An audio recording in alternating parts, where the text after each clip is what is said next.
Bonsoir, mon nom est Dominique Atsé et je suis certain d'une seule chose. Tout est possible pour celui qui a de la volonté et qui croit en lui. Dans quoi investir en Afrique et avec combien? Beaucoup de blogueurs et d'investisseurs africains ont essayé de trouver des réponses un peu plus simples à cette question et surtout toutes les vidéos qui ont été postées. J'ai retenu 3 vidéos qui ont vraiment attiré mon attention. Ce sont les vidéos de Philippe Simo d'Investir au pays, de César de Riche Afrique et de Loïc Kamora. Il faut noter que ces 3 vidéos sont des vidéos vraiment très instructives, qui ont de très bons contenus et les informations et les options proposées sont d'une actualité réelle. Commençons par la vidéo de Philippe Simo. Philippe Simo, dans sa vidéo formation, 3 business à lancer en Afrique avec 1000 €, a fait 3 propositions. Les 3 propositions sont les suivantes. Cours de soutien, de se lancer dans l'activité touristique.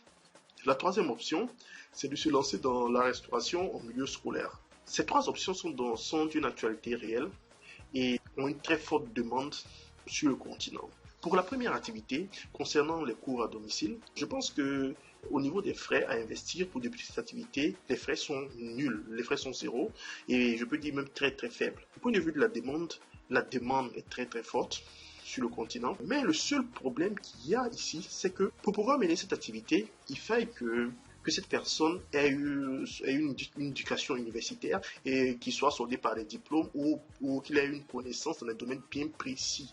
Et ce qui fait que cette formation et ce type de business est déjà limité pour une catégorie de personnes bien précises. Cela veut dire que ça n'englobe pas tout le monde. Ce n'est pas permis à tout le monde de venir donner des cours à domicile. On peut dire que c'est une très grande insuffisance parce que nous savons que le taux d'alphabétisation en Afrique est très élevé. Et je pense que c'est une très bonne activité, mais l'insuffisance est trop élevée et il y a beaucoup de personnes qui ne pourront pas l'exercer. Mais néanmoins, c'est une activité très porteuse parce que, comme on le dit toujours, l'Afrique est un continent à population très jeune et je pense que se lancer dans cette activité sera vraiment très très très bénéfique.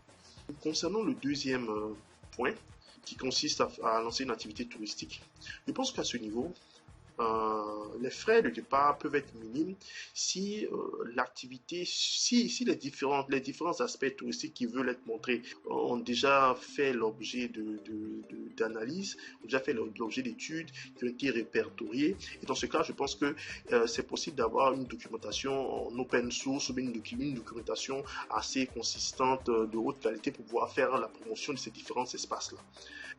Ces personnes peuvent avoir un avantage si par exemple je fais la promotion d'hôtels, de centres hôteliers où je propose aux étrangers de venir se reposer. Là, ils peuvent aller rencontrer les différents hôtels et leur proposer de faire la promotion de ces hôtels-là. Ils peuvent se comporter aussi comme des community managers, faire la promotion. Et je pense qu'à ce niveau, si ils ont une certaine notoriété du point de vue des réseaux sociaux, ils peuvent se faire sponsoriser par ces hôtels-là et qui pourront investir dans leur activité. Donc je pense que c'est une activité qui est vraiment très promoteuse. Mais s'ils veulent montrer des sites touristiques qui ne sont pas dans des zones urbaines, qui sont très éloignées dans différentes villes, là il faille que ces personnes puissent investir pour pouvoir aller sur les lieux bien précis, pour pouvoir se faire un book et avoir le matériel nécessaire pour pouvoir se lancer dans cette activité. Donc dans ce cas, ils seront obligés de visiter eux-mêmes tout leur territoire, de faire des investissements et je pense que ces investissements-là ne sont pas minimes.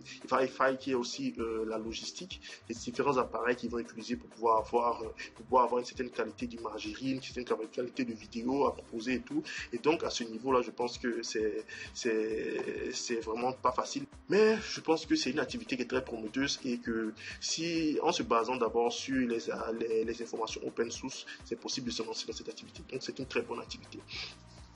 La 3e activité, c'est la restauration en milieu scolaire. C'est une très très très bonne activité parce que vous savez tous que la population africaine est très jeune et le taux de scolarisation augmente de jour en jour. Mais à ce niveau ici, il faut faire ressortir 2 grands points. Les 2 grands points, c'est que dans le monde scolaire, il y a 2 types. Il y a le monde scolaire privé, il y a le monde scolaire public. Tous les établissements scolaires privés ont tendance à privatiser leur domaine de restauration. C'est-à-dire que là, pour pouvoir avoir une place dans ce domaine de restauration, c'est un peu compliqué parce que les dirigeants, chaque dirigeant de cet établissement essaie de s'approprier ce marché puisque c'est leur business. Donc, ils veulent s'approprier ce marché. Dans les établissements, au contraire, dans les établissements publics, c'est une chose qui n'est pas assez développée. Donc je pense que si quelqu'un arrive à développer, à se faire des contrats dans ce domaine-là, c'est vraiment très possible qu'il se fasse vraiment beaucoup d'argent dans ce domaine. Et donc je pense que c'est une activité très prometteuse. Voilà. Donc ces trois activités que Philippe Simon a proposées, je pense que ces activités sont d'une actualité réelle. Je pense que tout Africain qui veut se lancer dans des business peut s'y mettre. Bon. Concernant la vidéo de César Riche Afrique, vidéo intitulée Comment investir moins de 100 000 francs dans des business rentables en Afrique. Là, il a fait trois grandes propositions. Il a demandé à ce que les gens s'investissent dans la production alimentaire pour pouvoir nourrir, parce que chaque Africain veut manger, et que les gens puissent se lancer dans la distribution de produits pour abreuver ces personnes-là, que c'est plus parce que chaque Africain veut boire, Il a dit aussi que après avoir mangé et bu, il fallait que les gens s'habillent, donc il fallait qu'on investisse dans ces trois domaines. Mais avant de commencer la phase explicative, il a d'abord attiré l'attention sur un fait qui est important. C'est-à-dire que c'est d'utiliser la dette familiale pour pouvoir avoir un capital pour s'investir. Et cette dette familiale-là, il a pris l'exemple par exemple, d'utiliser un dixième de son salaire. Soit si tu as 100 000 francs par mois, tu mets 10 000 francs de côté, ce qui va te faire en 10 mois 100 000 francs. Et ces 100 000 francs vont constituer un capital sur la base duquel tu pourras commencer à investir. Ça, c'est vrai, c'est très bien.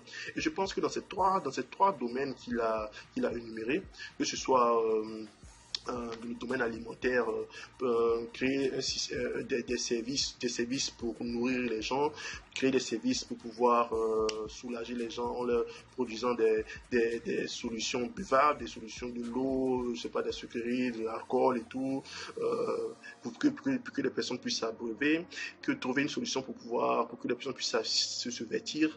Avec moins de 100 000 francs, c'est possible. Avec moins de 100 000 francs, c'est possible. Et tout bon Africain sur place, je pense que devrait penser à ce genre d'activité, parce que je pense même avec moins de 10 000 francs, on peut commencer ce genre d'activité au pays. Bon, ces trois options sont de très bonnes options, et je pense que ces trois options peuvent marcher, peuvent être utilisées par n'importe quelle personne en Afrique. Loïc moi, dans sa vidéo, 5 projets agricoles que vous pouvez commencer avec 100 000 francs ou 153 euros, a divisé ces projets dans deux grandes catégories. Il y a la catégorie agriculture, excusez-moi, et il y a la catégorie élevage. Dans la catégorie agriculture, là, il a énuméré trois grands projets. Ce sont la culture des légumes feuilles, la culture des légumes fruits et la myciculture. Bon, en regroupant ces trois cultures, il fallait que vous compreniez que ces trois cultures, la type de culture, sont des cultures assez courts, au niveau de la demande, qui ont une demande très élevée, au niveau de l'investissement de départ, l'investissement vraiment très faible, très minime, et je pense que n'importe quelle personne peut s'engager, peut se lancer dans ce genre d'activité. Mais ici, le seul problème qu'il y a, c'est le problème de l'espace, c'est le problème des terres cultivables, c'est le problème que presque tous les Africains ont. Mais je pense que au lieu de penser au problème, l'opportunité est là, le marché il est très grand, il est vaste, et le marché vraiment il n'est pas satisfait.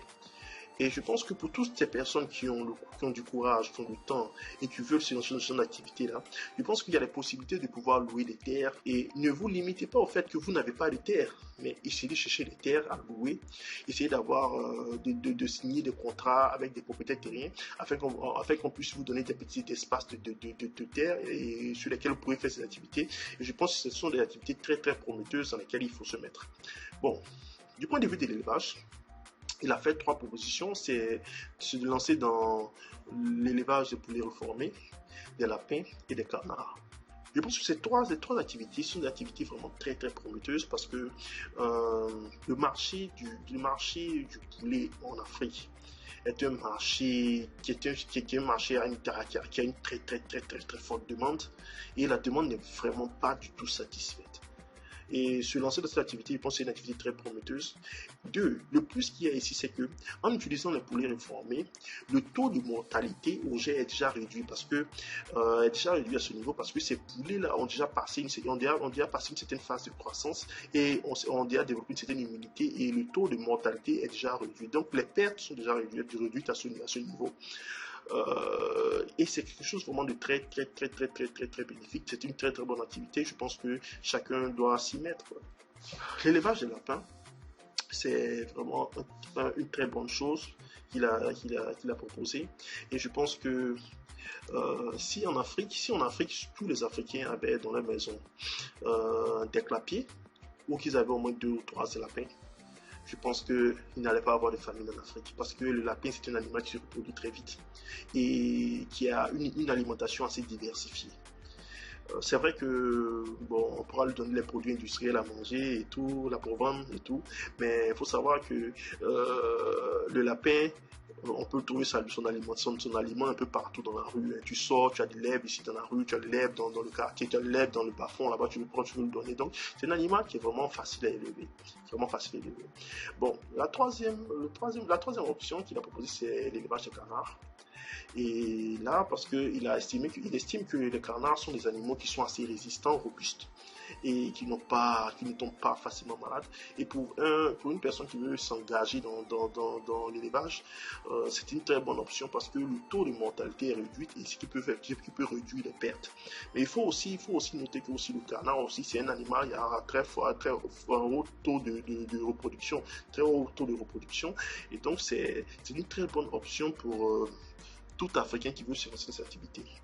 Je voulais terminer pour dire que c'est vrai qu'il y a plusieurs réponses que vous trouverez sur Internet, plusieurs propositions de business à faire en Afrique. Elles sont nombreuses ces propositions. Vous allez passer d'une proposition à une autre et vous n'allez jamais trouver la bonne option. Le seul conseil que j'ai à vous donner, c'est de saisir l'opportunité et de commencer directement. Apprenez à commencer petit, mais ayez une grande vision. Ensemble, je vous dis, l'Afrique sera première. Ciao.